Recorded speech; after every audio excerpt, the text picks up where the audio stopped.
দেখুন আপনি ঝাড়টা দেখুন, একটা গাছ কত বড় আকার নিয়েছে। 8টা 10টা 12টা 15টা অবধি ওর শাখা বেরিয়েছে। আপনারা হয়তো ভাববেন যে আপনাদেরকে দুটো একটি গাছ দেখাচ্ছে, প্রত্যেকটি গাছ দেখুন অসাধারণ আর বিশাল আকৃতি ধারণ করেছে। এখানে এখানে এখানে দেখাও, ক্যামেরাটা দেখাও, প্রত্যেকটা গাছ দেখুন একদম অসাধারণ ভাবে বেড়ে উঠেছে। প্রথমে আপনাদের স্বাগত। আমি আবারও চলে এসেছি সেই ভিয়েতনাম সরিষার আপডেট নিয়ে। তো এই ভিডিওতে এই ভিয়েতনাম সরিষা সম্বন্ধে একাধিক নিত্য নতুন তথ্য আপনাদের সামনে তুলে ধরবো। এই মালিকের সঙ্গে কথা বলবো, তার মুখে জানবো সে আজ পর্যন্ত কি পরিচর্যা করেছে। আর যিনারা এখন পর্যন্ত আমার চ্যানেলটি সাবস্ক্রাইব করেননি নতুন, তাদের কাছে আমার রিকোয়েস্ট তারা আমার চ্যানেলটিকে সাবস্ক্রাইব করে বেল আইকন বাজিয়ে দেন। আর যারা ফেসবুক পেজে দেখছেন তারা আমার পেজটিকে ফলো করে দেবেন। আপনারা ভিডিওটি স্কিপ করবেন না। চলুন এবারে আমি এই জমির মালিকের সঙ্গে কথা বলি। বলেন কেমন আছেন? ভালো আছি, আপনি কেমন আছেন? আমি ভালো আছি আলহামদুলিল্লাহ। তো আপনার জমিতে তো আবার চলে এসেছি সেই ভিয়েতনাম সরিষার খেতে আপডেট দেওয়ার জন্য দর্শকদের। তো আপনার রায় বসানো কতদিন হলো? আপনার ওই তো কলাই কেটে লাগাচ্ছি, প্রায় ধরেন এখন মোটামুটি 50 দিন হলো। 50 দিন হলো। তো আপনার রায় তো মানে সরিষার ভিডিও আমরা তো লোককে দেখিয়েছি। আচ্ছা, তো ওটা একটু সংক্ষেপে বলেন, প্রথমে কিভাবে আপনি বসাল ছিলেন? বসাল ছিলাম আমি 7টার দিয়েছিলাম, কাঠা কিলো ডিওপি দিয়েছিলাম, ফসফেট আমি এর আগের বলেছি তার জন্য না। আর এর এমনি পরিচর্যা হয়তো 20টা আমি বেশি ব্যবহার করেছি, 2-3 বার ব্যবহার করেছি। কি কীটনাশক ব্যবহার করছেন? আমি প্রথমে আপনার দিয়েছিলাম মাকড় মারা, ওটা আপনার ওই কাকা। এটা বসানোর কতদিন পরে ব্যবহার ওটা করছেন? বসার মোটামুটি 20 দিন পরে।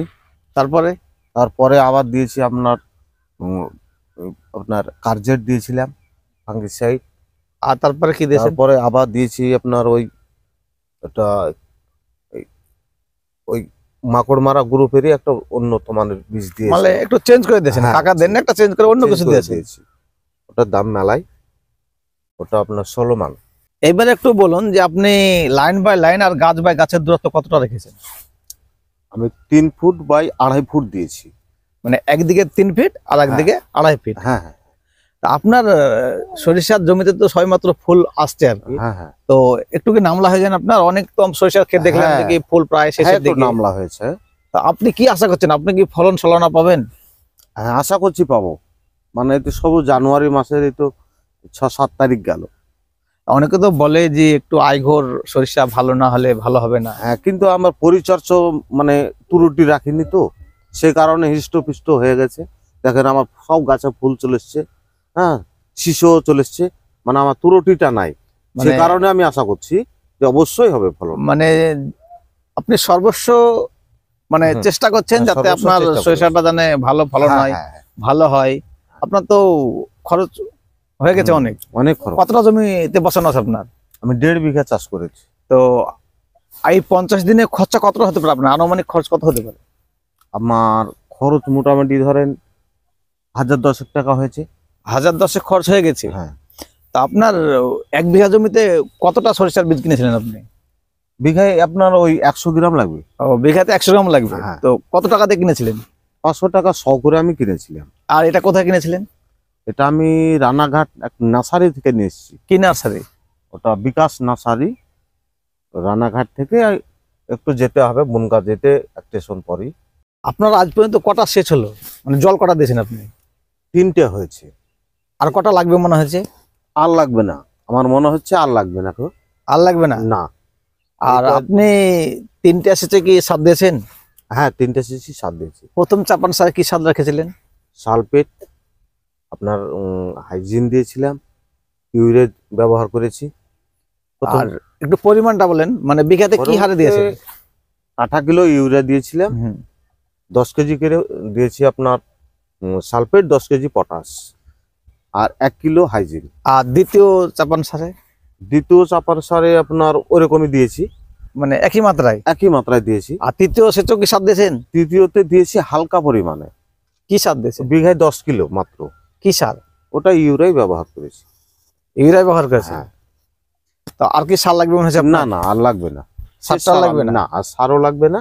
যদি লাগে একাধবার হয়তো কীটনাশক বা কোনো ফাঙ্গিসাইড বিষ এটাকে ব্যবহার করব, তাছাড়া আর কিছু লাগবে না। সার লাগছে না, না আপনার মানে যেটা খরচ হওয়া সেটা খরচ হয়ে গেছে, খরচ হয়ে এখন শুধু একটু দেখাশোনা পরিচর্যা করা বাস। মানে কোন রকমের পোকামাকড় আক্রান্ত করলে সেখানে হয়তো কীটনাশক ব্যবহার করা, এটাই।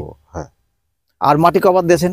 মাটি আমি একবারই দিয়েছি, সে তো আমরা পূর্ববর্তী ভিডিওতে দেখেছি, মাটি একবার দিয়েছি, একবারই মাটি দিয়েছি, একবারই দিয়েছি। সুপ্রিয় দর্শক, এই জমিতে রাই বসানো আছে, আপনার লাইন বাই লাইন হচ্ছে 3 ফিট, আর একটা গাছ থেকে গাছের দূরত্ব হচ্ছে 2.5 ফিট। তো দেখুন প্রায় ভুঁইটা মানে জমিটা ঘিরে যাচ্ছে আর কি।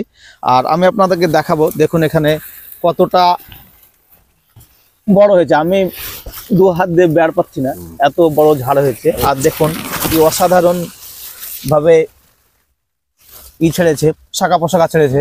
আর আপনারা এখানে একটু লক্ষ্য করুন এই ঝাড়টি কত বড় হয়েছে, দেখান, আপনি দেখান কত বড় হয়েছে। দেখুন এই গাছটিতে বেশিরভাগই ফুল চলে এসছে।